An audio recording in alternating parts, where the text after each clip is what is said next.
Je vais revenir sur l'actualité qui me semble un peu alarmante, sur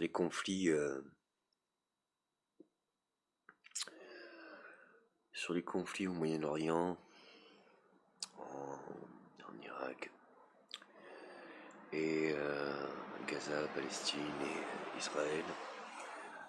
Mais surtout revenir sur les mouvements extrémistes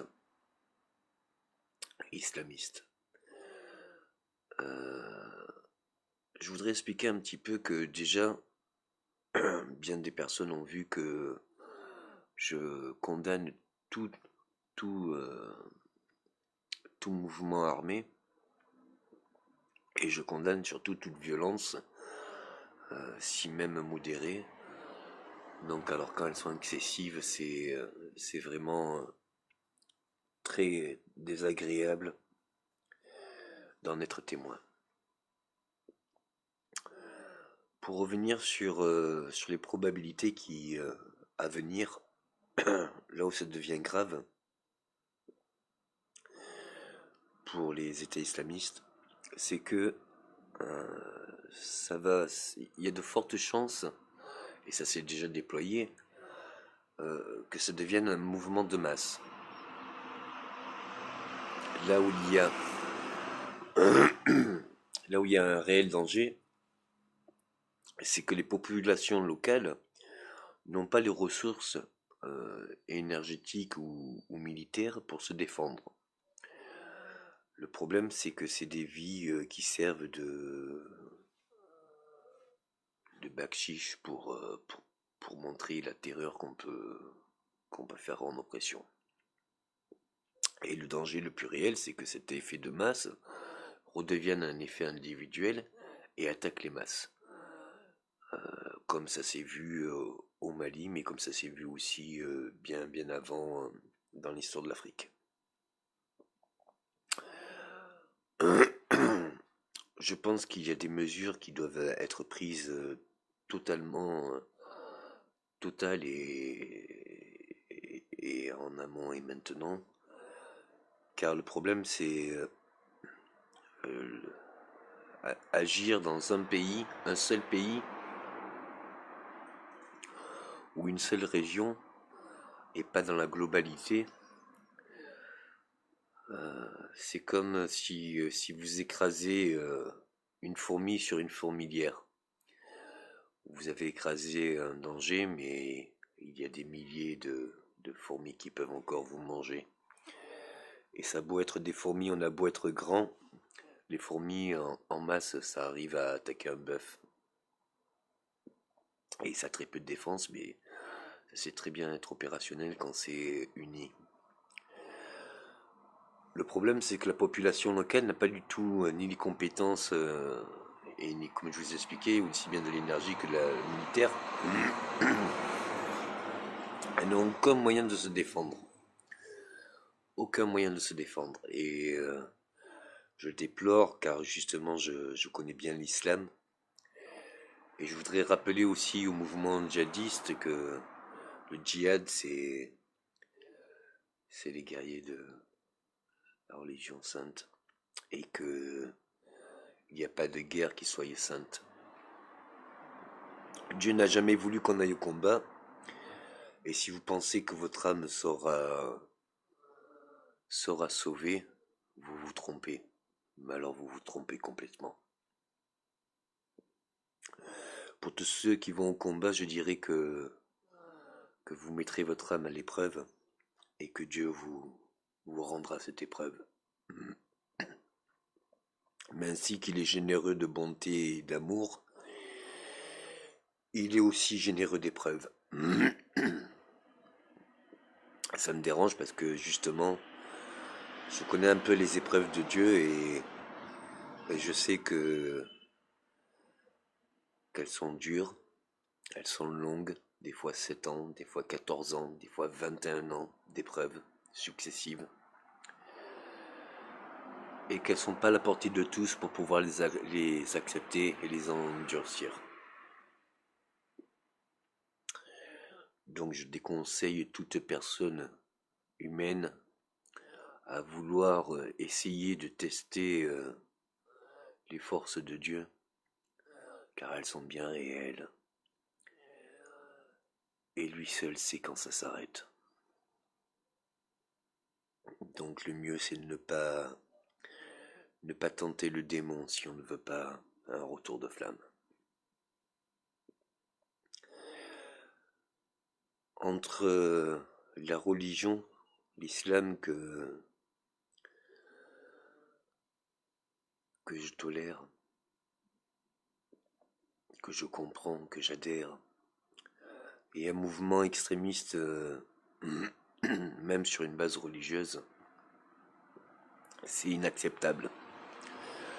Et d'ailleurs, je me demande comment on peut appeler ça un mouvement religieux, même extrémiste, alors que ce sont que des extrémistes, c'est-à-dire des gens qui, pour X raisons, je dis bien X parce que s'ils partent au départ pour des raisons religieuses, à l'arrivée, c'est pas les mêmes raisons,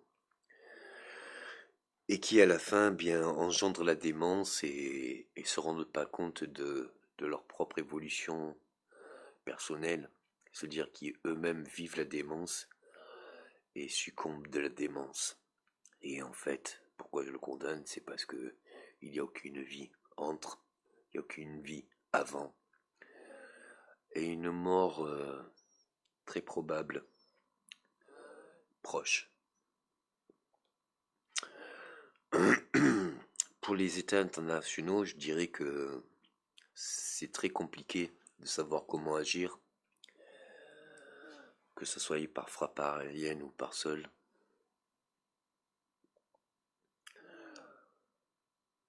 Mais il faut agir. Le problème, c'est que de donner des armes à des populations locales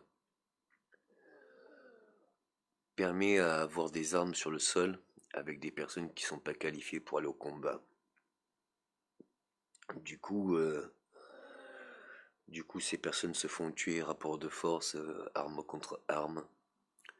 Et si elles perdent la bataille, c'est bien sûr une bataille de perdu, mais c'est surtout des armes qui se redresseront contre nous-mêmes. L'instant est grave parce qu'il faut savoir comment agir au mieux. Et je suis pas contre, je répète, l'islam, mais je suis contre toute violence de ce monde. Et même si l'islam me condamne, je dirais que je fais la même à l'Ukraine et à la Russie, et pourtant ils sont pas islamiques. Donc je garde ma conscience et ma confection avec Dieu. Et lui seul sait mes engagements et mes propres correspondances religieuses, et que ce soit chrétienne ou juive ou islamique. Si l'islam me condamne, je dirais que vous inquiétez pas, les chrétiens m'ont condamné aussi. Et peut-être que les juifs l'avaient fait aussi au départ. Donc ce n'est pas une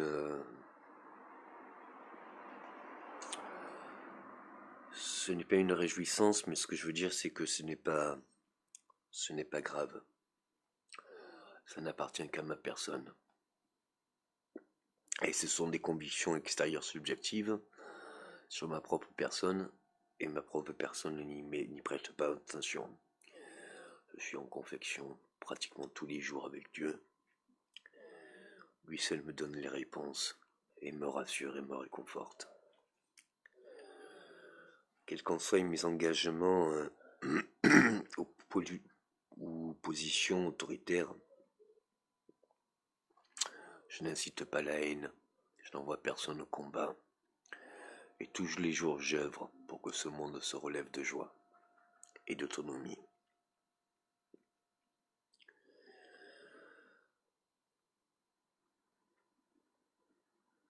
Les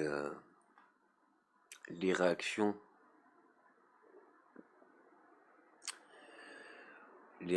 les plus logiques, c'est de prendre à l'extérieur et de revenir sur l'intérieur.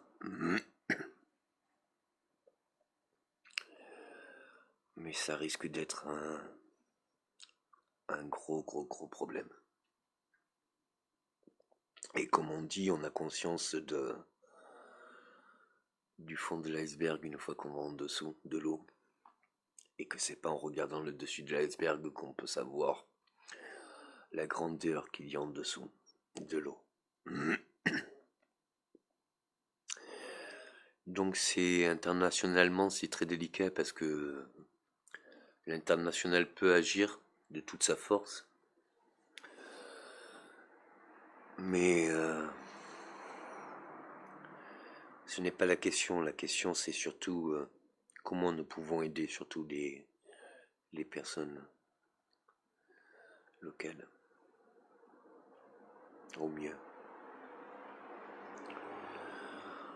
Ça me va de toute distinction pour que les dirigeants, les politiciens et les responsables de ces pays fassent la demande à l'international. Car seule l'alliance du sol et hors sol pourra nous cibler à comment mieux agir. Ces mouvements de masse sont très évolutifs. Il y a de fortes chances que après cette vidéo, tout leur dispositif, tout leur emplacement, tout soit tout à recommencer.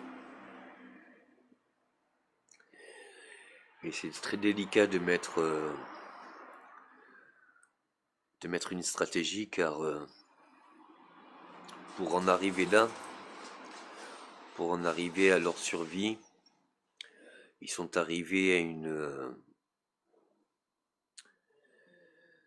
modernité et puis une organisation.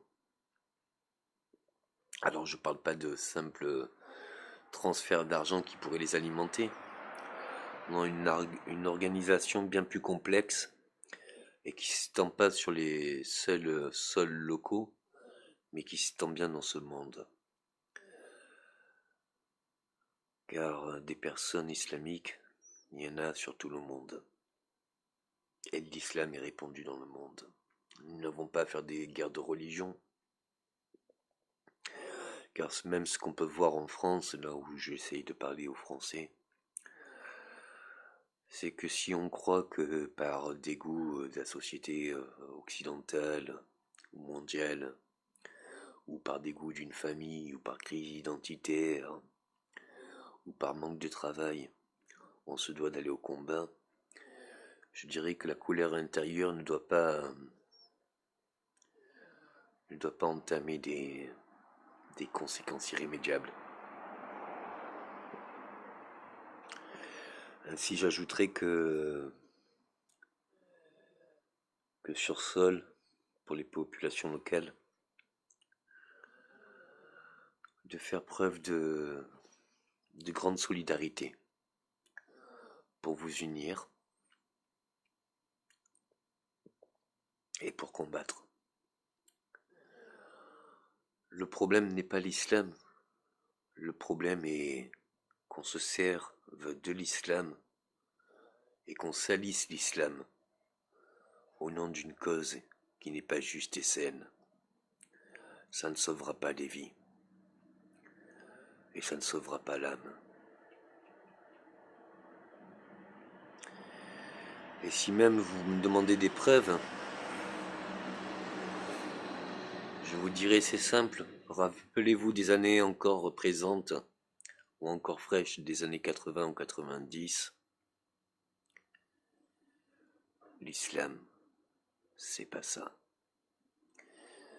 Et pourquoi j'insiste? Parce que quand je parle que ça noircit le cœur ou que Dieu nous préserve de notre sort pour mieux nous l'apporter sur un plateau d'or. Regardez comment le mouvement a évolué. Regardez comment le pays a évolué. Regardez comme la société a évolué sur sol. et vous verrez à quel point l'instant est grave. Le problème, c'est qu'en tant qu'être humain, nous sommes tous connectés. S'il y en a un qui tombe, on tombe. Et là où c'est grave, c'est que quand il y en a un qui s'énerve, généralement tout le monde s'énerve. J'aimerais vous faire rire pour que vous puissiez sourire. Mais l'instant est trop grave et le présent est dangereux. Je ne sais pas quelle est la solution miracle. Si même on élimine, ou du moins si on arrive à sécuriser même 97% du mouvement, même les 3% qui restent pourront se renouveler selon la même méthode. Quand je parle d'organisation, c'est méthodique. Que ça soit en amont par le financement, que ça soit après, en avant par le recrutement, si on peut appeler recrutement, car justement ils recrutent au nom de l'amour de la vie. Si vous aimez la vie, alors vous ferez n'importe quoi pour vivre, même tuer un semblable. Et c'est pour ça que c'est dangereux. Que ça soit dans même à l'intérieur de ces mouvements, il n'y a pas de faille parce que même entre eux, ils s'anéantissent. Ils n'ont aucune pitié.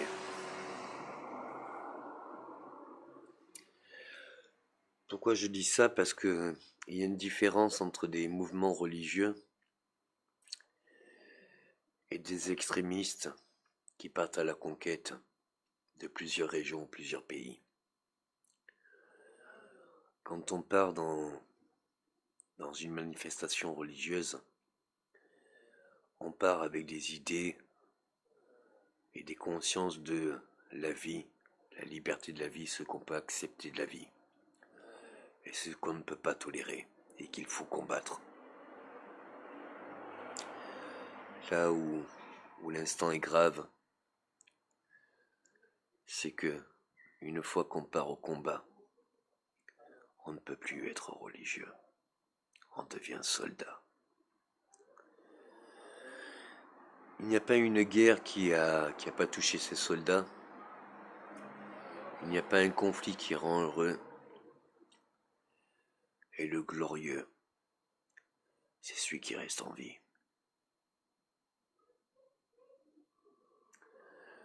Je voudrais dire aussi que il n'y a aucune gratitude à rester en vie quand on voit que les guerres existent encore dans ce monde.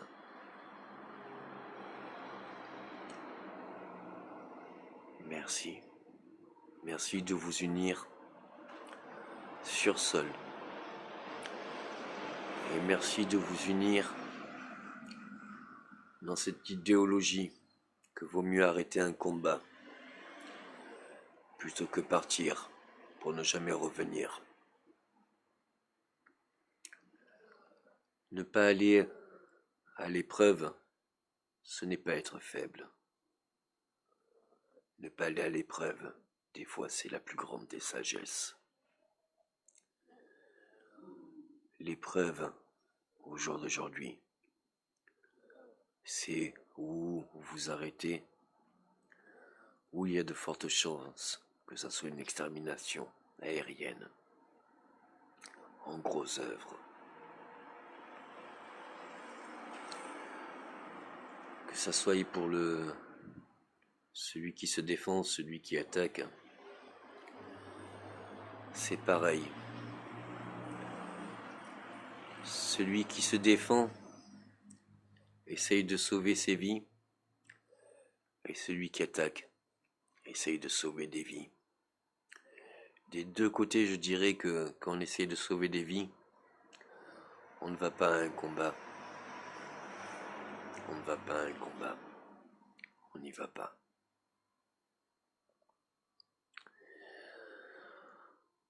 Merci à tous.